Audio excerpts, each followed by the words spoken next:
Hello बच्चों। Question है कुछ नया इस बार। पहले के चैप्टर क्लास 10th में ही ये क्वेश्चंस हर साल बोर्ड में आता है। लिखा हुआ है कि root two is an irrational number. जैसे कि आपको पता होगा कि रियल नंबर की जो लाइन होती है और रियल नंबर हमारा कॉम्बिनेशन होता है रैशनल और इरेशनल नंबर का। तो फिर उसमें भी हमने डिफाइन कर लिया है कि रैशनल नंबर क्या होते हैं, टर्मिनेटिंग होते हैं और नॉन टर्मिनेटिंग टाइप के भी होते हैं बट रिक्वायरिंग हो जाते हैं। रैशनल नंबर जो होता है वो नॉन टर्मिनेटिंग और नॉन रिक्वायरिंग होता है बच्चों। तो हमें अब ये जो रूट टू नंबर दे रखा है ये सीधी सी बात है कि नंबर लाइन रिप्रेजेंट तो करेगा, बट हमें इसको प्रूव करना है कि ये एक इरेशनल नंबर होगा। तो कैसे? तो हमारे पास जो मेथड होगा इसको प्रूव करने का वो एक कंट्राडिक्शन मेथड होगा, उससे हम इसको सोल्व कर पाएंगे। तो जैसे कि आपको पता है बच्चों, prove that root two is an irrational number. ठीक है, तो प्रूव करते हैं इसको। आइए सबसे पहले लेट करते हैं root two is a rational number. ऐसे मैंने लेट कर लिया। क्या लेट किया है? रूट टू एक रैशनल नंबर है, और जो रैशनल नंबर होता है वो आपको पता है कि every rational number we can express P Y Q form. तो फिर जो मेरे पास रूट टू नंबर होगा उसको हम लिख पाएंगे कि root two is equal to P Y Q form, क्योंकि रैशनल नंबर है ना। और रैशनल नंबर तो आपको पता है कि दुनिया के सारे रैशनल नंबर को हम लोग पी वाई के फॉर्म में लिख सकते हैं। इतना क्लियर हुआ? कोई रटने वाली बात नहीं है, क्योंकि रैशनल नंबर बोला था और रैशनल नंबर को हम लोग पी वाई की फॉर्म में लिख सकते हैं, तो हमने इसको पी वाई की फॉर्म में लिख दिया। क्या कोई कंडीशन है पी वाई की फॉर्म में? क्या कोई कंडीशन है सर पी और क्यू में ये नंबर्स कैसे रहेंगे? सर क्या नंबर्स होंगे उनके बारे में बताता हूँ।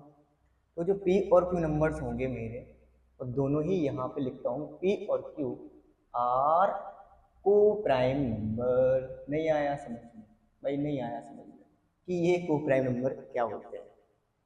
चलिए थोड़ा इनको समझाते हैं कि को प्राइम नंबर क्या होते हैं बस। लेकिन एक चीज हमेशा ध्यान रखिए कि जब भी मैं पी अपॉन क्यू फॉर्म लिखूंगा उसमें क्यू तो जो डिनोमिनेटर वाला होगा वो हमेशा हमको नॉन जीरो लेना पड़ेगा। ये कंफर्म है मैथ में? अभी इतना समझ लो बस कि क्यू हमारा जीरो नहीं होगा। ठीक है बच्चों, आगे बढ़े। एक वर्ड आया मेरे पास, को प्राइम नंबर। बच्चा मुझसे पूछता है कि सर ये को प्राइम नंबर क्या होता है, किस टाइप का नंबर होता है? तो आइए थोड़ा देखते हैं कि को प्राइम नंबर कैसा होता है। लाइक सपोज करो मैंने लिखा 10/20। बताओ बच्चों क्या ये को प्राइम नंबर है? क्या ये को प्राइम नंबर है? चलिए चेक करते हैं क्या ये को प्राइम नंबर है। क्या होता है को प्राइम नंबर? तो आपने इसका 10 का फैक्टर देखा होगा। 10 का फैक्टर्स होता है 1 से भी डिवाइड हो रहा है 10, 2 से भी डिवाइड हो रहा है 10 और 5 से भी डिवाइड हो रहा है, और खुद तो 10 से भी डिवाइड होगा। कोई भी नंबर होता है 1 से और खुद से डिवाइड तो वैसे भी होता है। Every numbers factors 1 and itself and other than. Same 20 का भी फैक्टर्स निकालेंगे तो 1 आएगा, 2 आएगा, 4 आएगा, 5 आएगा, 10 आएगा, 20 आएगा। ये सारे फैक्टर्स हो गए। These are not a co-prime prime factors. ये सारे नंबर्स हैं, ऐसा नहीं कि प्राइम फैक्टर्स की बात कर रहा हूँ मैं। फैक्टर्स क्या होता है वो तो आपको पता ही होगा। यहाँ पे कुछ ऐसे नंबर मैंने लिखे हुए हैं बच्चों जो इसको डिवाइड कर रहे हैं। इतना समझ में आया? अब हमने देखा कि इसमें कॉमन क्या है, तो इसमें देखो 2 कॉमन आ रहा है, 5 कॉमन आ रहा है, 10 कॉमन आ रहा है। इसका मतलब ये नंबर दोनों 10 से रिड्यूस हो जाएंगे। इसका अगर तो 10 से रिड्यूस करने से क्या मिलेगा? 10 से रिड्यूस कर दिया तो यहाँ पे 1 आएगा, और 10 से मैंने 20 कट दिया तो मेरे पास 2 आ गया। तो नंबर्स को प्राइम नंबर्स वो नंबर्स होते हैं जो रिड्यूस फॉर्म में होते हैं। इसका रिड्यूस फॉर्म क्या है आपने पढ़ा होगा। रिड्यूस फॉर्म का मतलब होता है उसको हम कट कर दे, किसी कॉमन फैक्टर से कट करते हैं, और हाईएस्ट कॉमन फैक्टर से कट करते हैं। तो मेरे पास 10 कॉमन तो मेरे पास 2 भी था, कॉमन फैक्टर तो मेरे पास 5 भी था बच्चों, कॉमन तो मेरे पास 10 आया, पर 10 जो था वो हाईएस्ट कॉमन फैक्टर था जो दोनों में आ गया।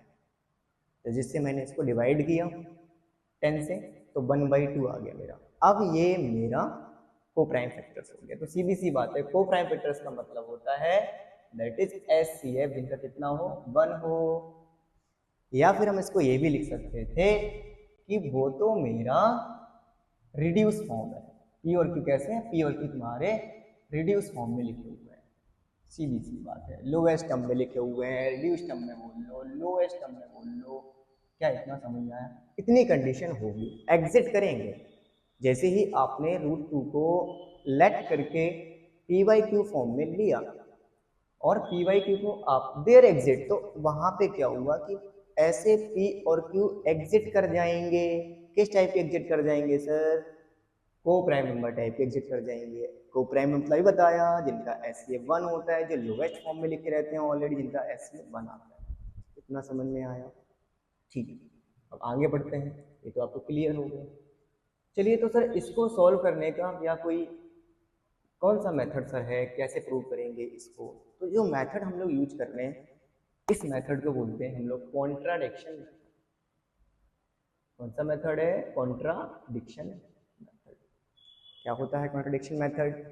कॉन्ट्राडिक्शन मतलब होता है गलत फहमी, जो हम लोग पाल लेते हैं। बचपन में हम लोग कई बार कह लेते हैं, गलत फहमी कहते हैं सर ये वाली चीज़ मेरी है, जबकि ये वाली चीज़ मेरी नहीं होती है। आप समझ रहे होगे मैं क्या कह रहा हूँ?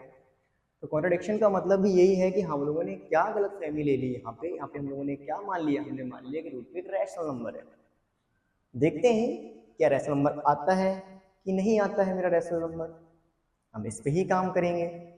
अभी तो मैंने मान के रखा मेरा रैशनल नंबर है, और रैशनल नंबर है तो पी वाई की फॉर्म में होगा। अब मुझे क्या करना होगा कि मैं ऐसा क्रॉस मल्टीप्लाई करूँ, ठीक है ना? तो रूट टू मैंने क्रॉस मल्टीप्लाई किया तो ये हो जाएगा root two cube equal to P.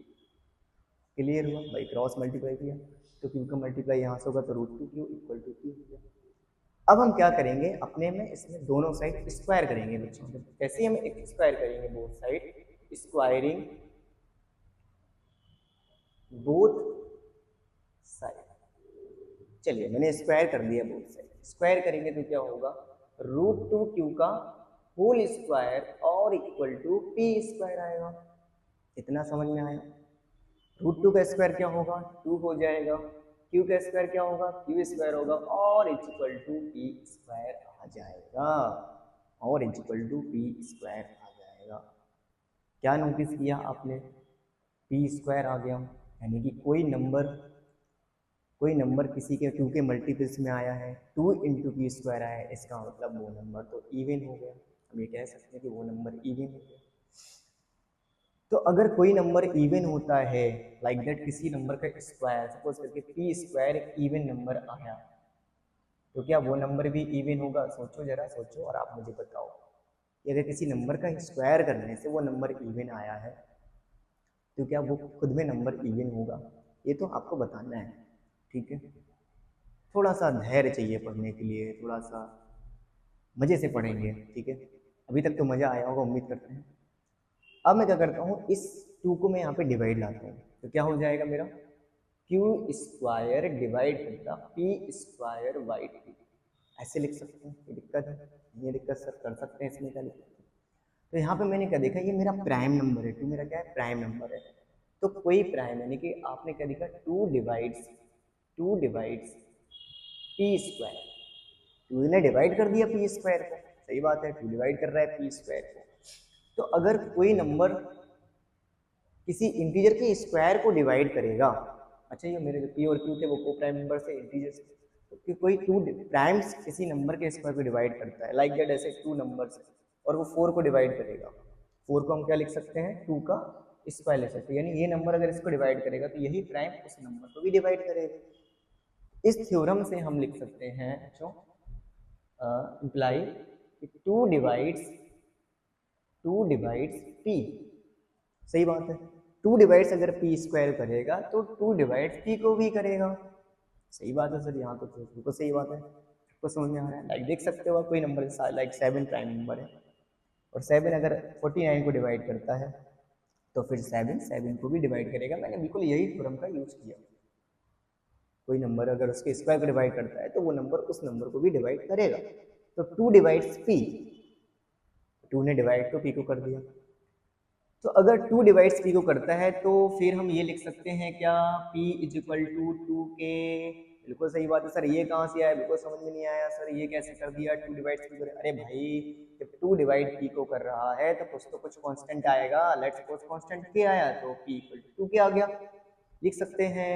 तो p इक्वल टू 2 k आ गया। हाँ सही तो सही बात है, p इक्वल टू 2 k आ गया। अगर मैं फिर p इक्वल टू 2k का स्क्वायर करूं, जैसे ही मैं इसका स्क्वायर करता हूं तो p स्क्वायर इक्वल टू क्या आ जाएगा, 4k स्क्वायर आ जाएगा, 4k स्क्वायर आ जाएगा।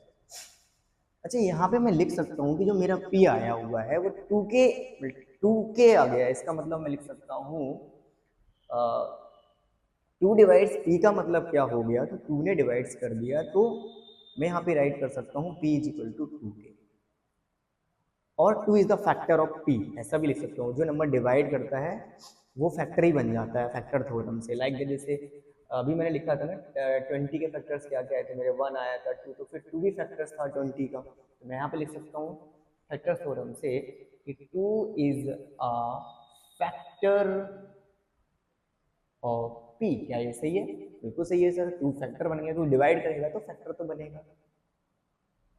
तो 2 मेरा फैक्टर बन गया इस p का। अब मैं इसको राइट करूंगा तो p इज इक्वल टू मेरा बन गया 2 इंटू के, ठीक है। तो चलो इसका स्क्वायर कर लेते हैं। जैसे इसका स्क्वायर करेंगे तो आएगा p square equal to 4k square, 4k square आ गया।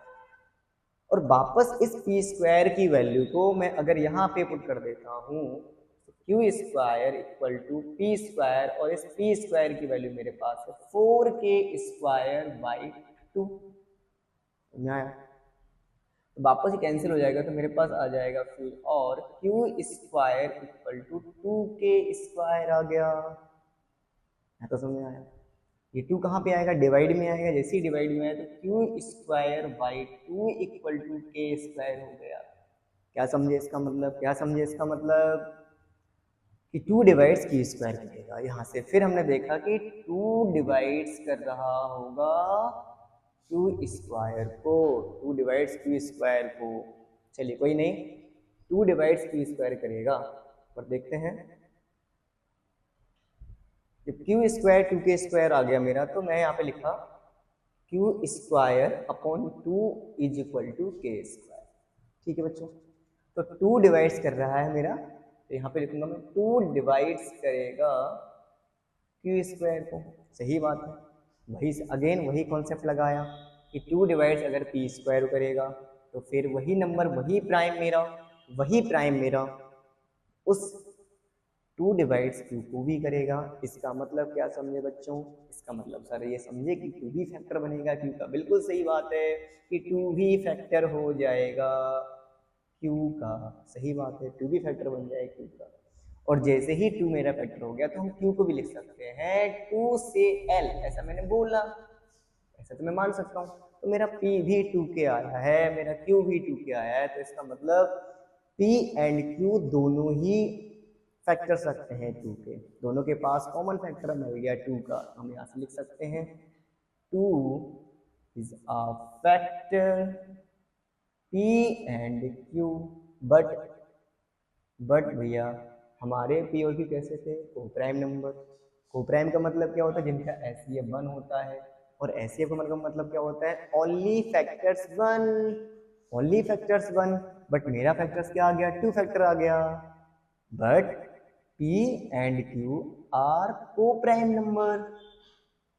इसका मतलब क्या समझे बच्चों कि मेरा p और q को प्राइम नंबर था। को prime number has have only one factor, have only common factors 1 factor, have only 1 factor, है ना। बट मेरे पास तो 2 इज फैक्टर आ गया अवर, तो हमने जो माना था वो मेरा रॉन्ग हो गया। हमने जो लेके चले थे कि वो रैशनल नंबर है, सो अवर assumptions इज रॉन्ग। हम लोग जो लैड करके लेके चले थे, हम लोगों ने जो माना था कि भैया पी बाई क्यू क्या होगा, को प्राइम नंबर रैशनल नंबर होगा तो को प्राइम होगा,